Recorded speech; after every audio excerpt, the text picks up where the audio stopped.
আল্লাহ সবার মাকে বাঁচায় রাখুক। এতিমের কষ্টটা আমি বুঝি, প্রতিটা সেকেন্ড আমার মার কথা মনে পড়ে। চাই না যাতে এই বয়সে মানুষের মা হারাক। আল্লাহকে দোয়া করি সবার মা বেঁচে থাক। মার মতন পৃথিবীতে কেউ কোনো বাবাই তাওই পৃথিবীর সবচেয়ে শ্রেষ্ঠ মিষ্টি জিনিস হচ্ছে মা।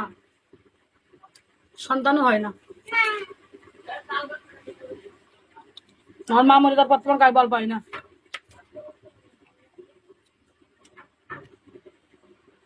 খালা গাবলা খালা মানে পেটে পেটে বলা হতে পারে।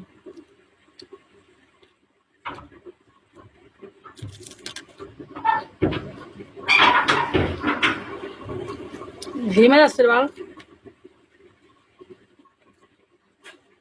এ মারামার কথা স্যার, তোর নামে কয়েছে যখন ঘর থাকতে যাবি না, আমি থাকা গেলে যাবি, আমি থাকা তো বেঁকে দিয়েছি। কালে তোর না বসেছিলাম, কত রাত পর্যন্ত বসেছিলাম। আমি কয়েছি আপনার মেয়ে কয়েছি সরা থাকা গেলে যাবি না, তোর আমি থাকি একা সেখানে যাবি। আমি যে বলছি তাই সরা পরাম করে আমার সাথে। ঘর দর গুছাই না, ঘর দর কি অবস্থা হবে না।